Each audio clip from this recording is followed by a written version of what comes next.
Hello दोस्तों। Only political science channel में आपका फिर से स्वागत है। आज हम आपके लिए लाए हैं हाउस ऑफ कॉमन्स और हाउस ऑफ लॉर्ड्स का तुलनात्मक अध्ययन। दोस्तों, हम सभी जानते हैं कि ब्रिटिश संसद विश्व की सभी संसदों की जननी के तौर पे जानी जाती है और ब्रिटेन में संसदीय संप्रभुता भी पाई जाती है, जिसका मतलब ये है कि वहाँ पे संसद जो है वो सर्वोच्च है, न कि सर्वोच्च न्यायालय या संविधान। और वहाँ पे बेसिकली संसदीय संप्रभुता का कारण है कि वहाँ पे संविधान जो है वो अलिखित है और अलिखित होने की वजह से बहुत ही ज़्यादा लचीला है। वहाँ पे एकात्मक शासन प्रणाली पाई जाती है और जुडिशियल रिव्यू जैसा कोई कॉन्सेप्ट नहीं होता है। इसीलिए उसकी जब हम शक्तियों की बात करते हैं तो डी लॉ में तो यहाँ तक कहते हैं कि जो ब्रिटेन की संसद है वो औरत को आदमी और आदमी को औरत बनाने को छोड़ के सब कुछ कर सकती है। तो जब हम इतनी शक्तिशाली संसद देखते हैं तो हमारे मन में सवाल उठता है कि ये संसद जो है उस वो किन किन से मिलके बनी है, और वो जिनसे मिलके बनी है क्या उसमें सब इक्वली महत्वपूर्ण है या कोई एक अंग ज़्यादा महत्वपूर्ण है और दूसरा कम जो है वो कम प्रभावशाली है। आज हम इसी के बारे में जानेंगे। तो दोस्तों, सबसे पहले मैं आपको याद दिलाना चाहूँगी कि ब्रिटिश पार्लियामेंट बाई कैमरल यानी द्विसदनीय है। इसमें दो सदन है, एक सदन है हाउस ऑफ कॉमन्स या कॉमन सभा, और दूसरा है हाउस ऑफ लॉर्ड्स जिसे हिंदी में लॉर्ड सभा बुलाया जाता है। और जो क्राउन या किंग है वो इसका इंटीग्रल पार्ट माना जाता है। तो आज हम हाउस ऑफ कॉमन्स और हाउस ऑफ लॉर्ड्स की तुलनात्मक अध्ययन करेंगे। आइए सबसे पहले इनकी रचना या संगठन के बारे में जान लेते हैं। सबसे पहले मैं आपको बताना चाहूँगी कि जो हाउस ऑफ कॉमन्स है, हाउस ऑफ कॉमन्स को प्रथम सदन, निम्न सदन, पॉपुलर हाउस और भी काफ़ी नामों से जाना जाता है। और इसके सदस्यों की मैक्सिमम संख्या जो है वो 650 होती है, जिनका चुनाव डायरेक्ट मेथड प्रत्यक्ष तौर पे होता है, यानी हर 18 साल का व्यक्ति जो है वो इनके चुनाव में वोट डाल सकता है। और ये जो है क्षेत्रीय आधार पे इनका निर्वाचन किया जाता है। निर्वाचन पद्धति जो है वो first past the post system वाली होती है। और एमपी बनने के लिए मिनिमम आयु 18 वर्ष की होनी चाहिए। इसमें आप दो खास शब्द सुनते हैं, ये है father of the house of Commons और दूसरा है baby of the house. Father of the house of common का मतलब क्या है? हम इसको कह सकते हैं, जैसे हम इंडिया में प्रोटेम स्पीकर की बात करते हैं, ये पद कुछ उसी तरीके का है। यानी हम कह सकते हैं कि एक ऐसा व्यक्ति जो अनवरत रूप से सबसे लंबे टाइम तक सदन में रहा हो और नए स्पीकर के निर्वाचन की प्रक्रियाओं को पूरा कराने का दायित्व जिसका है, उसे father of the house of Commons कहा जाता है। और ऐसा व्यक्ति जो सबसे कम उम्र का व्यक्ति एमपी होता है, उसे बेबी ऑफ द हाउस के नाम से जाना जाता है। यहाँ पे जो हाउस ऑफ कॉमन्स है उसका टेन्योर 5 साल का होता है, लेकिन 5 साल से पहले भी हाउस ऑफ कॉमन्स को भंग किया जा सकता है। और इसका जो कोरम है यानी मिनिमम सदस्य संख्या सेशन शुरू करने के लिए वो 40 होनी चाहिए। प्रिजाइडिंग ऑफिसर को स्पीकर कहा जाता है। हाउस ऑफ लॉर्ड्स की बात करें तो हाउस ऑफ लॉर्ड्स का जो इलेक्शन है वो हेरेडिटरी और नॉमिनेशन दोनों को मिला करके होता है, यानी मनोनयन और वंशानुगत आधार पे लॉर्ड्स बनते हैं। इनकी सदस्य संख्या निश्चित नहीं है। लॉर्ड्स बेसिकली 3 प्रकार के होते हैं, जैसे life peers, bishops, hereditary lords. अगर मैं लाइफ पीयर्स या आजीवन लॉर्ड्स की बात करूं तो इनकी सदस्य संख्या 700 है। पहले इनकी जो अपॉइंटमेंट है वो प्रधानमंत्री की सलाह पे सम्राट या सम्राज्ञी करती थी। और ये जो अपॉइंटमेंट है, जैसा कि इनके नाम से ही पता चल रहा है, वो लाइफ टाइम के लिए होती है, यानी जब तक ये जीवित रहते हैं तब तक ये उस पद पर रहते हैं। सन 2000 में थोड़ी ट्रांसपेरेंसी लाने के लिए house of lords appointment commission बना दिया गया है। अब ये इनकी नियुक्तियां करता है। महिलाएं भी लाइफ पीयर्स बन सकती हैं, और लाइफ पीयर्स का दूसरा नाम पीपल्स पीयर्स भी है। दूसरे प्रकार के जो लॉर्ड्स हैं उन्हें आर्क बिशप, बिशप या स्पिरिचुअल लॉर्ड्स भी कहा जाता है। इनकी सदस्य संख्या 26 है। और ये कौन लोग होते हैं? ये बेसिकली ब्रिटेन में जो संबंधित चर्चों के मुखिया हैं, बेशक से वो महिला बिशप ही क्यों ना हो, वो सभी आर्क बिशप या बिशप लॉर्ड्स में आते हैं। इसके अलावा तीसरा प्रकार है वंशानुगत लॉर्ड्स या हेरेडिटरी लॉर्ड्स का। इनकी सदस्य संख्या 92 है। आजकल इनका लॉर्ड सभा के सारे सदस्य मिलकर के निर्वाचन करते हैं। 1999 के बाद से कोई नए वंशानुगत लॉर्ड्स की अपॉइंटमेंट नहीं हुई है। यहाँ पे ये थोड़ा इसमें राइटिंग मिस्टेक है कि हमने हेरेडिटरी के साथ ही टेम्पोरल लॉर्ड्स लिख दिया है। यहाँ प्लीज़ नोट करिए, लाइफ पीयर्स प्लस हेरेडिटरी, यानी जो आजीवन लॉर्ड्स और वंशानुगत लॉर्ड्स हैं, ये दोनों मिल करके इनको टेम्पोरल लॉर्ड्स के नाम से बुलाया जाता है। और आपको ये जो लॉर्ड्स हैं, जब आप कई बुक्स में पढ़ेंगे तो आपको 4 प्रकार के लॉर्ड्स दिखाई देंगे। 2005 से पहले लॉर्ड सभा में 4 टाइप के लॉर्ड्स हुआ करते थे। 2005 के जो संविधान सुधार कानून पास हुआ, उसके बाद लॉर्ड ऑफ अपील का पद जो था वो समाप्त कर दिया गया है, तो इसलिए हमने यहाँ 3 प्रकार के लॉर्ड्स ही मेंशन किए हैं। तो आइए आगे बढ़ते हैं और देखते हैं कि जो हाउस ऑफ लॉर्ड्स हैं उसकी प्रिजाइडिंग ऑफिसर्स कौन है और हाउस ऑफ कॉमन्स के प्रिजाइडिंग ऑफिसर्स कौन है। हाउस ऑफ लॉर्ड्स के प्रिजाइडिंग ऑफिसर्स की अगर मैं बात करूं तो 2005 के जो संविधान सुधार अधिनियम है उससे पहले लॉर्ड सभा की अध्यक्षता एक लॉर्ड चांसलर किया करता था, और ये अजीब सा पद था। आप जानते हैं ये ऐसा व्यक्ति था जो कार्यपालिका, विधायिका और न्यायपालिका तीनों का सदस्य हुआ करता था। कार्यपालिका के बारे में हम कह सकते हैं कि ये प्राइम मिनिस्टर की कैबिनेट में विधि और न्याय मंत्री के पद पे होता था, जो प्राइम मिनिस्टर के सिफारिश पर सम्राट के द्वारा नियुक्त किया जाता था।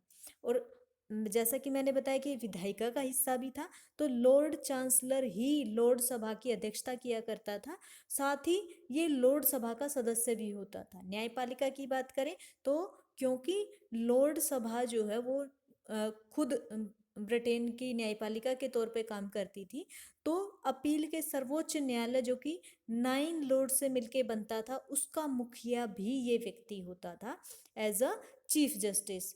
तो इस प्रकार से जो लॉर्ड चांसलर का पद है, ये तीनों कार्यपालिका, विधायिका और न्यायपालिका तीनों अंगों का सदस्य हुआ करता था। ब्रिटेन में आज भी लॉर्ड चांसलर का पद है, पर ये अब केवल कैबिनेट का सदस्य भर है, यानी अब ये क्या है, विधायिका और न्यायपालिका का हिस्सा नहीं रहा है। इसके अलावा लॉर्ड स्पीकर भी होता है। 2005 से जो लॉर्ड स्पीकर का चुनाव है वो सारे लॉर्ड्स मिल करके करते हैं, और अब कोई भी जो व्यक्ति है वो केवल 2 बार तक ही लॉर्ड स्पीकर बन सकता है। लॉर्ड स्पीकर जो है वो लॉर्ड सभा में सदन के नेता को अपना त्यागपत्र देता है, और अगर इसकी रैंकिंग को देखें तो वरीयता क्रम में ये कॉमन सभा के स्पीकर के बाद आता है। तो कॉमन सभा का स्पीकर क्या है, तो हाउस ऑफ कॉमन्स में जो प्रिजाइडिंग ऑफिसर है उसे कॉमन सभा का स्पीकर कहा जाता है, जो पहले महारानी के प्रसाद पर्यंत पद पे रहता था। और प्राइम मिनिस्टर और जो नेता विपक्ष हैं वो मिलकर के इसका नाम महारानी को प्रस्तावित करते थे। और पहले वहाँ पे एक कहावत बहुत ही ज़्यादा मशहूर थी, once a speaker always a speaker, यानी अगर कोई व्यक्ति एक बार स्पीकर बन जाए तो वो जब तक चाहे उस पद पर रह सकता था, उसके खिलाफ कोई भी अपना प्रत्याशी खड़ा नहीं करता था। लेकिन 2007 से ये परंपरा टूट गई है, और अब कोई भी कॉमन सभा का सदस्य जिसे 12 सदस्यों ने नॉमिनेट किया हो, जिसमें 3 विपक्षी सदस्य शामिल हों, ध्यान दें, जिसको 12 सदस्यों के द्वारा नॉमिनेट किया गया हो और उसमें 3 विपक्षी सदस्य भी होने चाहिए। अगर किसी ने ऐसा नॉमिनेशन कर दिया है तो कोई भी व्यक्ति जो है वो चुनाव लड़ सकता है, और चुनाव जो है वो अनुपातिक प्रतिनिधित्व की क्लियर मेजोरिटी सिस्टम के द्वारा वहाँ पे होता है। तो यहाँ पे आपको ध्यान देना है कि जो once a speaker always a speaker की परंपरा 2007 के बाद से टूट चुकी है। और इसके अलावा एक आप पार्टी व्हिप शब्द भी सुनेंगे। पार्टी व्हिप शब्द का सबसे पहले प्रयोग एडमंड बर्क ने किया था। इसका मतलब क्या होता है, आप व्हिप का मतलब वैसे कोड़ा हो, या आप छड़ी कुछ भी मान लीजिए, यानी एक ऐसी चीज जिससे कि दल के लोगों को इकट्ठा रखा जाता है, उनको दूर जाने से मना किया जाता है, अगर वो दूर जाएं तो उनको नियंत्रण करने की कोशिश की जाती है। दलीय सचेतक या पार्टी व्हिप जो वो हर दल का होता है और ये अपने अपने सदस्यों को अनुशासित करने के लिए, नियंत्रित करने के लिए रखते हैं। सदन में जब गणपूर्ति या अपने सदस्यों की उपस्थिति सुनिश्चित करानी होती है तब ये काम व्हिप के द्वारा ही कराया जाता है। व्हिप का अर्थ होता है वैसे कुत्तों का प्रबंधक, जो कोड़ों के द्वारा शिकार के टाइम कुत्तों को सही मार्ग पे बना के रखता है। तो जब भी पार्टी को कोई डिसिप्लिन वाइज कोई एक्शन लेना है या जहाँ यूनिटी दिखानी है तो वहाँ पे ये अपने दल के सदस्यों को कुछ ऑर्डर्स जारी करते हैं और अगर कोई सदस्य इनकी बात नहीं मानता है तो उसे दल की सदस्यता से वंचित होना पड़ सकता है। तो आई होप आपको ये समझ आया होगा। आइए अब आगे बढ़ते हैं और इनकी पावर्स और फंक्शंस को भी कंपेयर करके देखते हैं। तो दोस्तों अगर हाउस ऑफ कॉमन्स की बात करें और हाउस ऑफ लॉर्ड्स की, खास करके लेजिस्लेटिव फंक्शंस के यानी विधायी कार्यों के मामले में, तो आपको जान के हैरानी होगी कि जितने भी ऑर्डिनरी बिल्स हैं उनमें से 90% बिल जो हैं वो हाउस ऑफ कॉमन्स में ही इंट्रोड्यूस किए जाते हैं। हालांकि इस पे ऐसा कोई प्रतिबंध नहीं है, किसी भी हाउस में ऑर्डिनरी बिल्स जो हैं वो शुरू किए जा सकते हैं, पारित किए जा सकते हैं, लेकिन 90% बिल जो हैं वो व्यवहार में केवल हाउस ऑफ कॉमन्स में आते हैं, वहीं से शुरू होते हैं।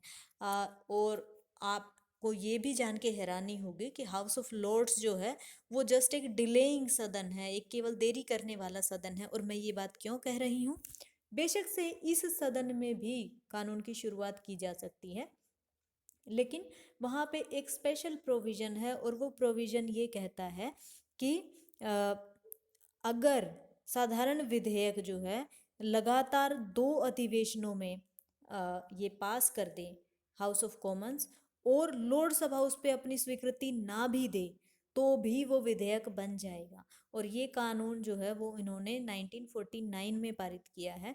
यानी जो लेजिस्लेटिव फंक्शंस के मामले में बेशक से वो साधारण विधेयकों की ही बात हो, हाउस ऑफ लॉर्ड्स केवल 1 साल तक ही हाउस ऑफ कॉमन के पास किए हुए बिल्स को देरी करा सकता है, इससे ज़्यादा नहीं। वो मना भी करे तो भी साल भर बाद अगर विधायिका उसे पास कर दे तो वो कानून बन जाता है। यहाँ पे हम कह सकते हैं कि ऑर्डिनरी बिल्स के मामले में हाउस ऑफ कॉमन्स के पास शक्तियाँ हैं, हाउस ऑफ लॉर्ड्स मात्र एक विलंबकारी सदन है और ये मैक्सिमम 1 साल का ही विलंब कर सकता है।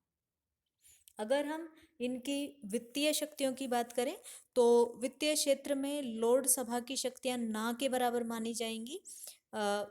1911 के पार्लियामेंट्री एक्ट के तहत जो वित्त विधेयक हैं वो केवल और केवल कॉमन सभा में ही शुरू हो सकते हैं। और इस विवाद का जो निर्णय कि मान लीजिए कभी उनमें डिस्प्यूट हो जाए कि भाई कोई विधेयक धन विधेयक है या नहीं, तो कॉमन सभा का अध्यक्ष इस बात का डिसीजन लेता है कि कोई विधेयक धन विधेयक है या नहीं और उसका डिसीजन फाइनल माना जाता है। कॉमन सभा के द्वारा पारित हो जाने पे जो धन विधेयक है वो लोक सभा की सिफारिशों के लिए उसके पास भेजा जाता है। लोक सभा महीने के भीतर अगर उस पर सिफारिशें दे दे, उस विधेयक को कॉमन सभा को लौटा दे तो ठीक है। अगर वो ऐसा नहीं करती है तो 1 महीने के बाद ये मान लिया जाएगा कि जो विधेयक है वो दोनों सदनों ने पारित कर दिया है और फिर वो उसे सम्राट के पास या सम्राज्ञी के पास जो है साइन होने के लिए भेज देते हैं। अगर लोक सभा 1 महीने के भीतर उस विधेयक को लौटा देती है और कॉमन सभा उसकी सिफारिशों को माने या ना माने, इस मामले में वो पूरी तरह से स्वतंत्र है। यानी भारत की तरह जिस प्रकार से यहाँ पे जो राज्यसभा है वो बिल्कुल एक कमज़ोर सदन है वित्तीय शक्तियों के मामले में, ठीक इसी प्रकार से हाउस ऑफ लॉर्ड्स का भी वित्तीय शक्तियों पर कोई नियंत्रण नहीं है। हाउस ऑफ लॉर्ड्स ही मनी बिल के मामले में सर्वेसर्वा है। अगर हम इनकी कार्यपालिका पे नियंत्रण संबंधी शक्तियों की बात करें तो यहाँ पे भी हम आपको बताना चाहेंगे कि कॉमन सदन जो है, क्योंकि उसमें बहुमत दल मिलके सरकार बनाता है या बहुमत दल का नेता प्रधानमंत्री बनता है, तो हाउस ऑफ लॉर्ड्स जो है उसका एग्जीक्यूटिव पे कोई कंट्रोल नहीं है, क्योंकि यहाँ पे संसदीय शासन व्यवस्था पाई जाती है। और संसदीय शासन व्यवस्था का मतलब ये होता है कि जहाँ कार्यपालिका और विधायिका में घनिष्ठ संबंध मिलता हो और कार्यपालिका विधायिका के प्रति जिम्मेदार होती है। और ये जो विधायिका का पॉपुलर हाउस है, क्योंकि उसमें इसकी मेजोरिटी होती है, तो ये जो मेजोरिटी गवर्नमेंट है वो अपनी मेजोरिटी बनाए रखने के लिए इसी सदन के प्रति उत्तरदायी होती है। हाउस ऑफ कॉमन्स के सदस्य जो हैं वो इनसे अ, अ, हम कह सकते हैं कार्यपालिका पे नियंत्रण बनाने के लिए काफ़ी अलग अलग प्रकार के डिवाइसेस मैकेनिज्म्स का प्रयोग करते हैं, चाहे वो मंत्रियों से प्रश्न पूछना हो या अलग अलग तरीके के प्रस्ताव लाने हो, जैसे एडजर्नमेंट मोशन हो, सेंसर मोशन हो, कॉल अटेंशन या ध्यान आकर्षण प्रस्ताव हो, या नो कॉन्फिडेंस मोशन हो। तो और नो कॉन्फिडेंस मोशन तो इतना महत्वपूर्ण है कि अगर एक बार अविश्वास प्रस्ताव पारित हो जाए तो सरकार गिर जाती है, और लेकिन नो कॉन्फिडेंस मोशन केवल और केवल हाउस ऑफ कॉमन्स में ही लाया जा सकता है। तो यहाँ पर भी हमने देखा कि कार्यपालिका पे नियंत्रण के मामले में भी हाउस ऑफ कॉमन्स ही शक्तिशाली है, हाउस ऑफ लॉर्ड्स का इस पर कोई नियंत्रण नहीं है। अगर हम इनकी जुडिशियल पावर्स का पावर्स की बात करें तो हम कह सकते हैं कि जो जुडिशियल पावर के मामले में पहले जो लॉर्ड सदन है वो ग्रेट ब्रिटेन का उच्चतम न्यायालय के तौर पे काम करता था, और क्योंकि ये उच्चतम न्यायालय के तौर पे काम करता था इसलिए ये कई तरीके के दीवानी और फौजदारी मुकदमों के लिए देश का उच्चतम अपीलीय न्यायालय था, और ये काम करता था। लेकिन आप जानोगे कि 1 अक्टूबर 2009 से जब से वहाँ पे सुप्रीम कोर्ट बना है, तो हाउस ऑफ लॉर्ड की ये पावर जो उसका स्पेशल प्रेरोगेटिव था, जिसकी वजह से ये बहुत महत्वपूर्ण सदन हुआ करता था, ये पावर भी इसके हाथ से खिसक गई है। और हाउस ऑफ कॉमन्स जिसकी जुडिशियल पावर्स नहीं होती थी, यानी ये सर्वोच्चतम उच्चतम न्यायालय के मामले में कोई दखल अंदाजी नहीं करता था, अभी सुप्रीम कोर्ट बनने के बाद इसके हाथ में थोड़ी पावर आई है। और उसके हाथ में क्या पावर आई है?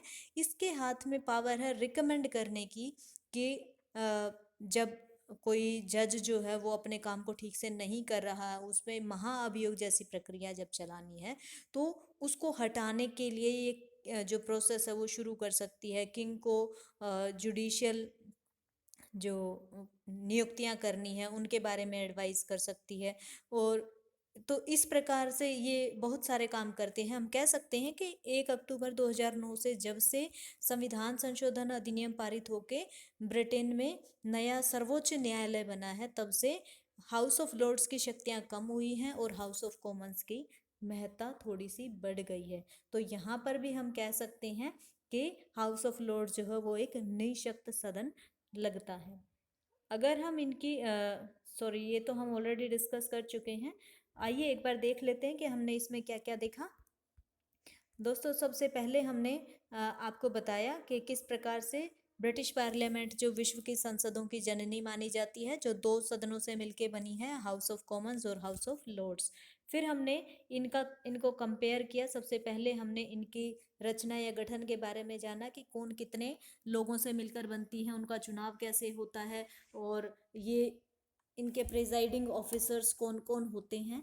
फिर हमने देखा कि ये इनका जो शक्तियां हैं और कार्य हैं उनके बीच में तुलना करते हुए हमने जाना कि जो हाउस ऑफ कॉमन्स है वो विधायी मामले हों, चाहे वित्तीय मामले हों, चाहे कार्यपालिका पे नियंत्रण से संबंधित कार्यों की बात हो, या फिर न्यायिक कार्य हो, सब मामलों में ये हमें हाउस ऑफ लॉर्ड्स से ज़्यादा शक्तिशाली नज़र आता है।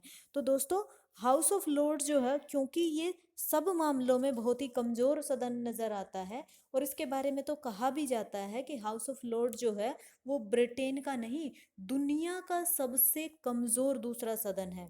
तो जब इसके बारे में ऐसा कहा जाता है तो कुछ लोग लॉर्ड सदन की आलोचना करते हुए ये भी कहते हैं कि ये सदन जो है ये एक तरीके से ज़रूरी नहीं है, एक तरीके से हम कह सकते हैं कि ये अब रेलेवेंट नहीं रहा।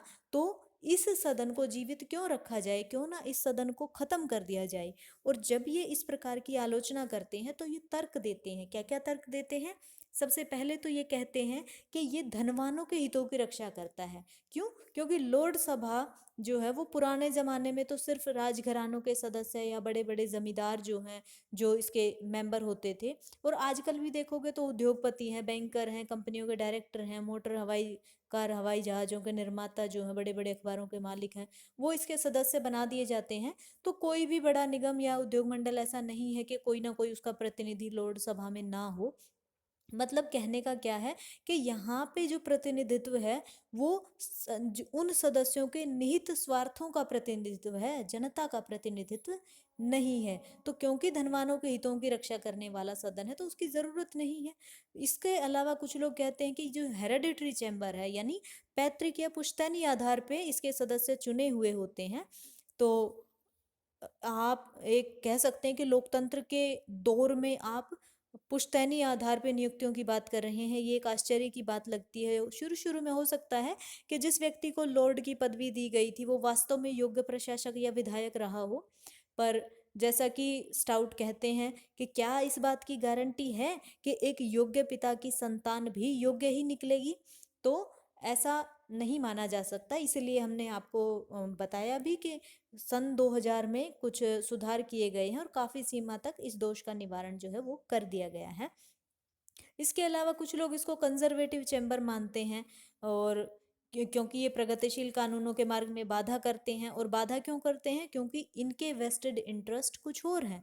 कुछ लोग कहते हैं कि इसके सदस्य जो हों वो प्रायः गैर हाजिर ही रहते हैं, विधि निर्माण में खास दिलचस्पी नहीं दिखाते हैं, क्योंकि विधि निर्माण के मामले में ये एक तरीके से थोड़ा कमज़ोर ही सदन है। इसके अलावा क्योंकि बहुत ही ज़्यादा इनसिग्निफिकेंट, शक्तिहीन चैम्बर है, इसीलिए इसके लोक सभा के विरोध में एक दलील ये भी दी जाती है कि विधि निर्माण के काम में वो खास भूमिका नहीं निभा सकता है।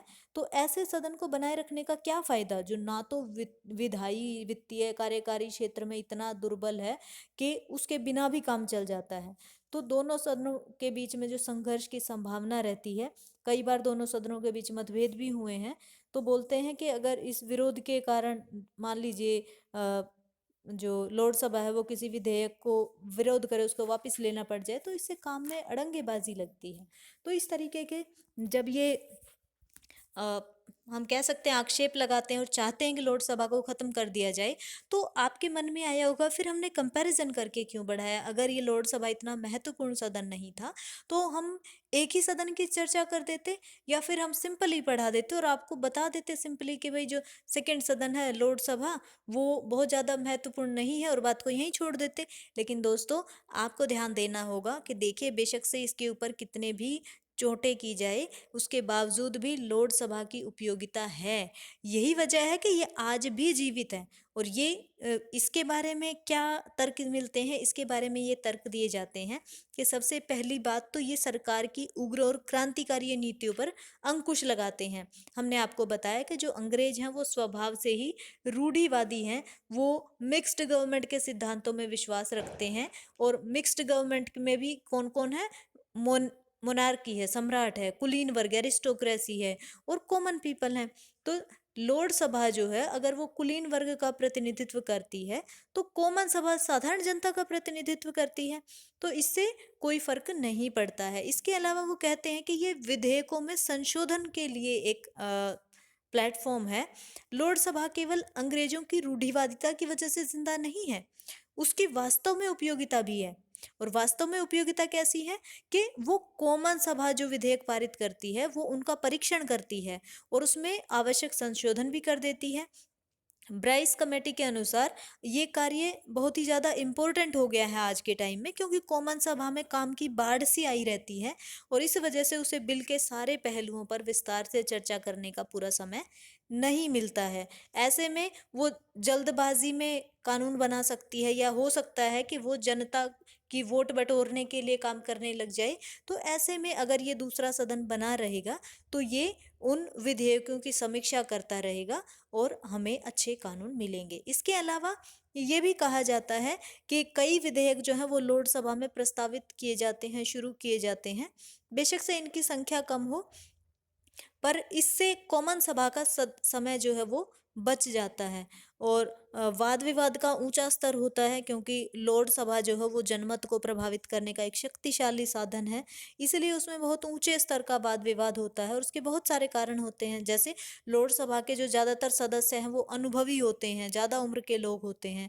प्राय उनमें रिटायर्ड मंत्री, राजदूत, कूटनीतिज्ञ, गवर्नर, ऊंचे धर्म अधिकारी और अपने जमाने के फेमस जो विधिवेता हैं वो होते हैं। तो राज्य की समस्याओं पे उनकी अच्छी पकड़ देखने को मिलती है।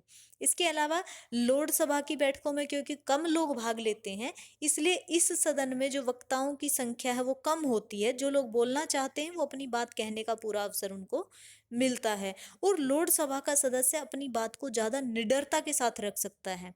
क्यों? क्योंकि चुनाव जीतने के लिए उन्हें चिकनी चुपड़ी बातें करने की जरूरत नहीं होती है। तो प्रतिभा संपन्न व्यक्तियों का एकत्रीकरण होता है, यानी पूल ऑफ टैलेंट हो सकता है।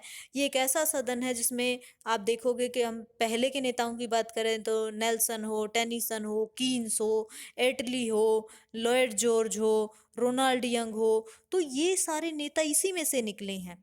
अ, तो अधिकांश देशों में दो सदन विद्यमान है। हालांकि लोक सभा का समर्थन इस आधार पे किया जाता है कि संसार के ज्यादातर देशों में क्योंकि दो सदन है, जिसका मतलब है कि भाई दूसरा सदन होना सही है, क्योंकि ये पहले सदन को गलतियां कम करने का मौका देता है। दूसरा, ये उसको अत्याचारी होने से रोकता है। तो हम कह सकते हैं कि जो लॉर्ड सदन है वो बेशक से बहुत ही शक्तिहीन सदन है, लेकिन उसके बावजूद भी ये वहाँ पे हाउस ऑफ कॉमन्स को बैलेंस करने का काम करता है। तो इस वजह से वहाँ पे हाउस ऑफ लॉर्ड्स जो है वो बना हुआ है। आई होप आपको लेक्चर पसंद आया होगा। आपके किसी प्रकार के कोई सुझाव हैं तो प्लीज़ हमें अपने सुझाव दीजिए, ताकि हम अपनी क्वालिटी को इम्प्रूव कर सकें। धन्यवाद दोस्तों, मिलते हैं आपसे नेक्स्ट लेक्चर में। नमस्कार।